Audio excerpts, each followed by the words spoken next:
Today we're taking a look at the newest release here from Bardstown Bourbon Company, their Discovery Series number 13. Will luck be on their side? We're going to tackle that here today on the My Bourbon Journey Whiskey Review channel. Hey everybody, welcome back to the channel. Thank you as always for joining. If you're new here, hey, do me a quick favor, smash that subscribe button, hit the like button, hit the bell notification, all those good things. Just trying to continue to grow the channel, so thank you so much for that. So let's go ahead and dive into this. I'm super excited for the newest release here, the Discovery Series 13 from Bardstown Bourbon Company. I think this is a highly anticipated release every year from a lot of people. So again, I'm excited to dive into this. In full transparency, this is a media sample that Bardstown Bourbon Company did send to me. So still going to give you all of my thoughts and feelings and all those good things. So rather than waste any more time, let's kind of dive into this and tell you a little bit about what the Discovery Series 13 here in 2025 has to offer. All right, so it's coming in at 110.8. I'll go ahead and throw the mash bill and the components of each one of those here on the screen right now, just so you have an idea of what all of the components are within this blend. You will see that it's blends of 8 2 9-year-olds and a 15-year-old, and the MSRP is going to be right around $140. And this one was just released here at the end of August here in 2025. All right, so let's go ahead and dive into the nose on this one.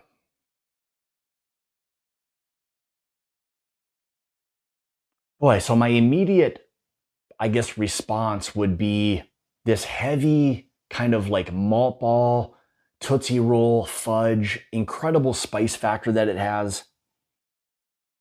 Almost think of like a campfire. When I say campfire, I don't mean major smoke, but what I'm kind of trying to represent would be, or describe, would be a more oak forward type of nose on this one.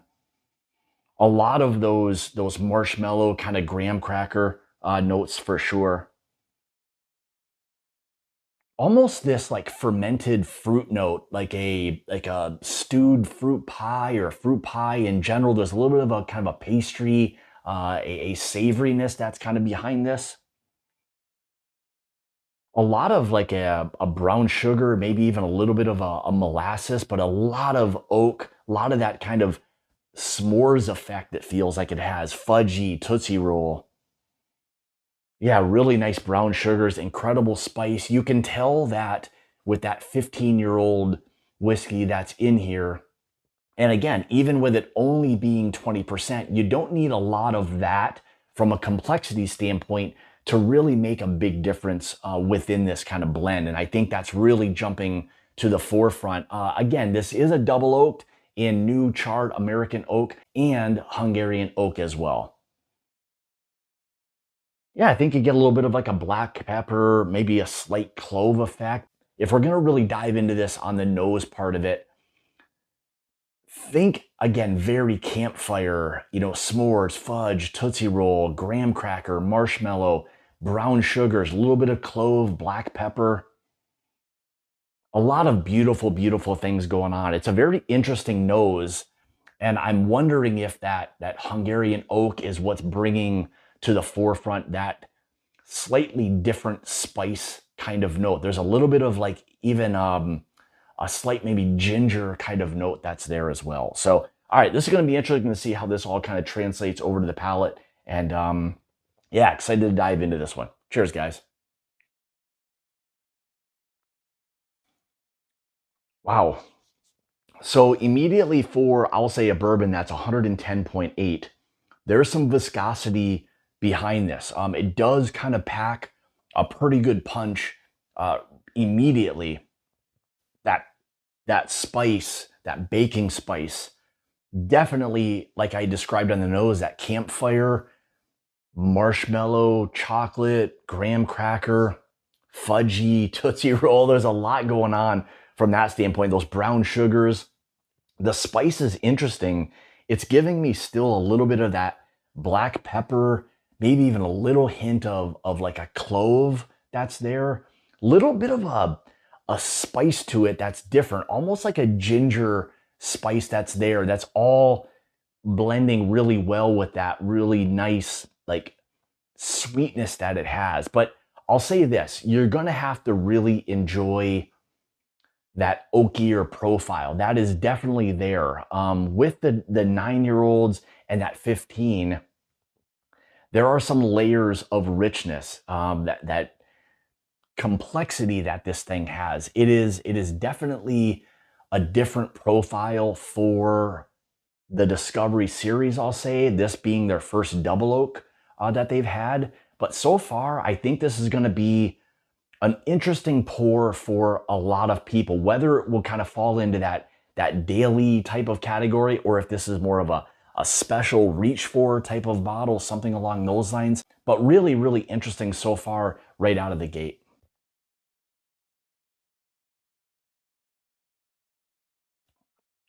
I love that sweet, rich, complex oak.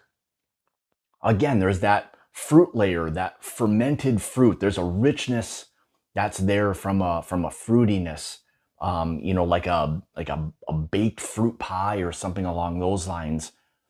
But that spice and oak, black pepper, a little hint of like a ginger that's there as well, all mixing or blending really well with the campfire or s'mores effect, I'll say.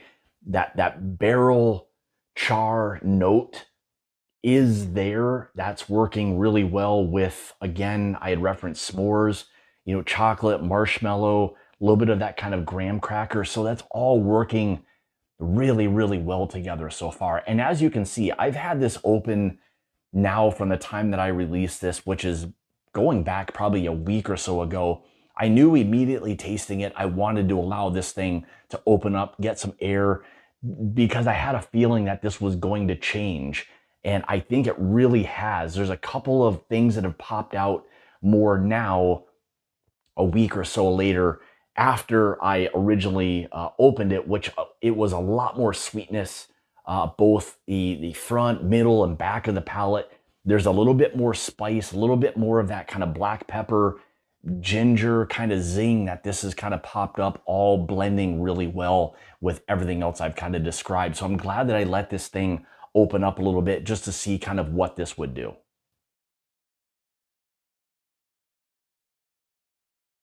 Now, the one thing we can't get away from or not describe is the mouthfeel. It does have this velvety kind of texture to it. So that's really nice to have something that's going to want to coat the palate, sit on the palate a little bit, let those kind of flavors develop. So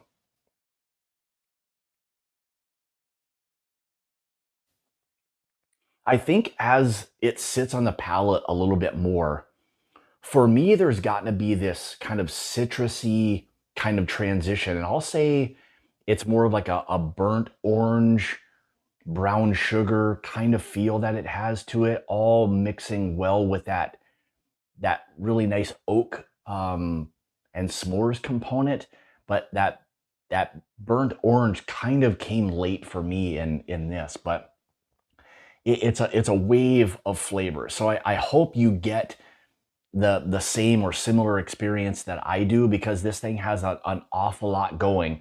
And I think you'll see the transition of from the first time you kind of open it all the way through, maybe a week or even later following that, to see kind of that transition and more things kind of pop up along the way.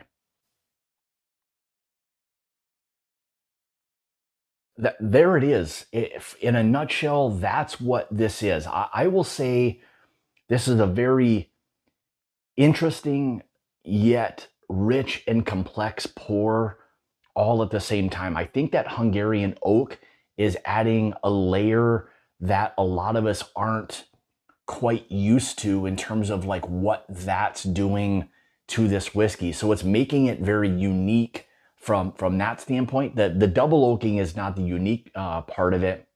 The unique part of it is adding in that Hungarian oak, which I think is maybe creating some of that slight or different spice note. I know there was the black pepper, a little bit of that kind of ginger zing that it has to it, all while working with that kind of, s'mores, burnt orange, chocolate, marshmallow, great spice that this thing has. So this is a tough one to try to, I guess, kind of, you know, wrap up in a nutshell. But I think overall, I think that they really hit this one out of the park with what it is and what it has to offer. So hopefully that kind of either sold you on this one or not, but I'll be very interested to hear your comparison. Coming off of two prior releases, 11 and 12, that were both fantastic in their own right, this is kind of switched gears in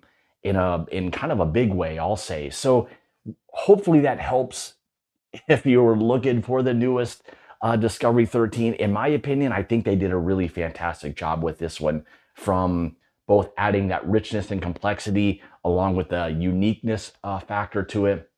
I think the Discovery 13 is a really nice little pour. So with that being said, thank you guys so much for tuning in today. I would love to hear your thoughts. Coming off of 11 and 12, are you excited for 13? Where do a lot of the Discovery series releases kind of rank for you? Are they ones that you kind of typically, look for every year? So thanks again, guys, for tuning in today. Greatly, greatly appreciate it. If you'd like to follow me, you can on Facebook and Instagram, those places at My Bourbon Journey. If you'd like to help support the channel and become part of the Mash and Journey Whiskey Club, make sure you check out that Patreon link in the description below. That down there with a lot of other great things for you as well. So with that, and as always, remember, it's about the journey and not the destination.